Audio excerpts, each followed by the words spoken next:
Got in the studio, Kyle Tengler. He's with Texas Tech University Plant and Soil Sciences. Basically, what this guy does, you breed wildflowers, right?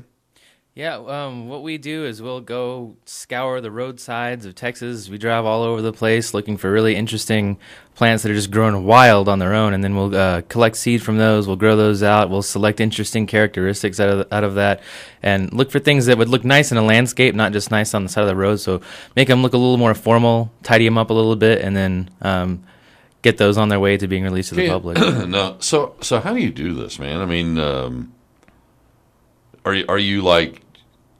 are you putting it under a microscope and grabbing genes? Are you physically splicing these things together? How does it work? Breeding has been done for thousands and thousands of years before anybody knew anything about genetics even. So really, you can look at just the physical characteristics of a plant and start selecting just from looking at them. So we don't have to get a microscope out and do any gene splicing or genetic engineering or anything like that. You don't need to. Okay, so let me get this straight. Okay, if I see a flower here and I have two different flowers, and I see one that has, a more vivacious color in the petal, and I want to take that and I want to take the color from that one and put it in this one. Mm-hmm. How does that work? How do you do it? Really, it's just having a keen eye for those little differences and everything, and then isolating. So, if you have two plants that maybe they're the same species of plants, maybe you've got two salvia plants or something, and one of them has more favorable characteristics. You would want to try and isolate that one so it's not being cross-pollinated by wind or bees or other pollinators, and so you want to isolate that so you don't mix the genes up too much. Or maybe if you have two different plants, like you like the foliage on this plant, but you don't like the flowers so much, but this plant has really nice flowers and not so nice foliage or something like that, you would want those two to cross. So you'd expose those two to each other, or you can even go and physically cross those, and you'll get little paint brushes and you'll collect pollen, and then you'll put it on the flower of the other one to pollinate it. So you basically have to do the job of the bee sometimes. Just depending on what you're trying to get out of it. If you already have one that looks really nice, you want to isolate it. If you're trying to get two different sets of genes together, you want to go in there and hand pollinate or isolate them together. Put a cage over the two so that they can only cross with each other or something like that. Who knew? And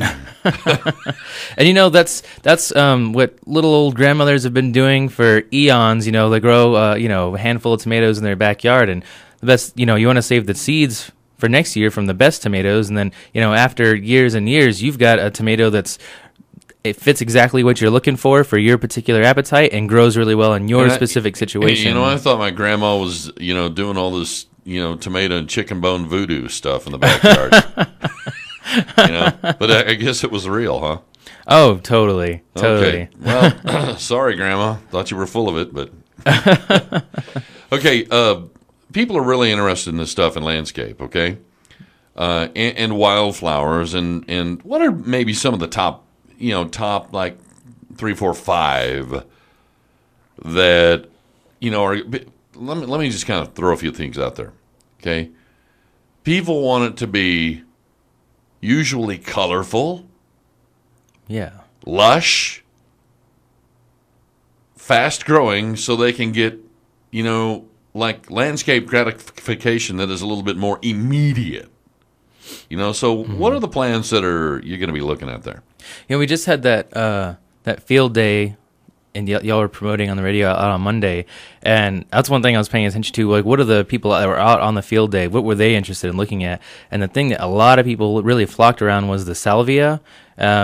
We have been selecting salvia that has a more upright growth, because you'll see salvia on the side of the road and it's all leggy and it grows wiry and kind of crazy. And that's one thing that we've been working on is we look at shape a lot too. It has to look nice in the bed, not like it doesn't. We don't want it to look like a weed. That's the main thing. So we make it have a nice shape and nice color, and we'll look for specific colors of flowers. And we've selected white salvias and purple salvias. So salvia is a definite. I also really like Blackfoot daisy, and I've started to see it more in people's landscapes now. You say Blackfoot? Blackfoot daisy, like the Native Americans, Blackfoot. And those actually have a white flower. That's I know that there's a good origin story behind the Blackfoot thing, but they They have a white flower, and I really like those. It forms a small mounding plant, maybe 6 to 8 inches tall. Could be a little bit taller if you treat it really well, but they just keep going. Once you plant them, they flower. I mean, they've been flowering for months now, and they're going to keep flowering for quite a while. So you get a lot of really bright white color all year long, and it's really attractive to pollinators. You'll see bees and bumblebees and little moths and butterflies all over it. And also, it puts on a really nice, if you like this like honey kind of smell, they really perfume the whole area with a really nice kind of honey, a strong honey smell, which I like personally. So definitely blackfoot daisy. Another one that I haven't seen as much in people's landscapes, and I really would like to see them more, is Monarda. There are native Monarda all over the Panhandle, and they have these. You can buy some in the store. You'll see like bee balm and plants like that sold in the stores, and that's actually a Monarda. But they have a really big kind of shrubby kind of form to them. Okay, is it Minarda? It's actually, that's probably my being in Texas for a while. It's Monarda, Monard. Let's see, Monard. A at the end. So I have to spell it in my head.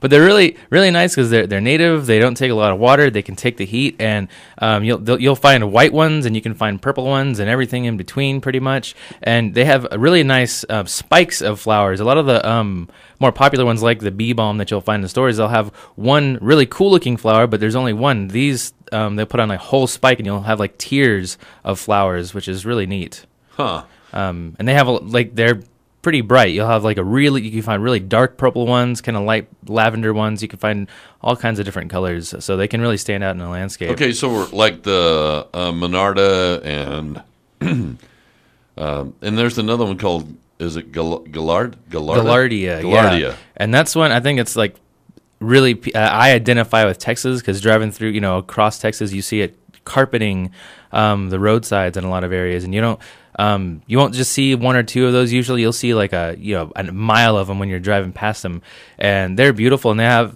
some people call them firewheel, some people call them like Indian blanket flower, and there's a bunch of different common names, but I always call it Gallardia. I call it by its genus name.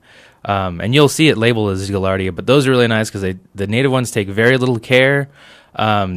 They're not finicky, and they look really nice. So I think you really get a good bang for your buck. Okay, now is this stuff you can go anywhere and buy it, or where do you get it? I've started seeing them more. Salvia, you can find different salvias anywhere, and you have been able to for years, but the native salvias, that's what we've been working on, and I'd like to see the native salvias a little bit more. And you've started to see the native salvias more. And Blackfoot daisy, I didn't really used to see a lot of Blackfoot daisy in stores, but now I've seen it even at the big box stores here in town. So people can definitely find these. Gallardia, you can absolutely find Gallardia in stores now, and I mean, it's hard to beat something you plant, put a little bit of water on to get it established, and it just goes. It doesn't take very much. So care these are all annual plants, but they come back by seed, or well, most of those are annual. The salvia, those are actually perennial. So I like perennial stuff. It's less work for me. Plant it once, get it established, and then just let it do its thing. But a lot of those are. Monarda is an annual, but they all have little small seeds, and so if you just leave the flowers out there and let them go to seed, they will self-seed and come back again the next year. So if you want to have like a little wild kind of prairie-looking or a little flowery meadow kind of area in your garden, that's a really great use for those. But if you want to control them more, you can go in there and you can deadhead those, cut the flowers, the spent flowers off, and they won't self-seed. So these are all xeriscape friendly? Oh, absolutely. Plants? Okay. Yeah, these are ones that you'll even when we had that 5. Depending on where you're at, 3, 5, or 8-inch year that we had in 2011, I was still finding things like Monardia and Salvia growing wild on their own without any care. So definitely friendly for xeriscape yards. Okay, Kyle Tengler, Texas Tech University Plant and Soil Sciences. Hey, watch for the video coming to stores soon. Flowers Gone Wild.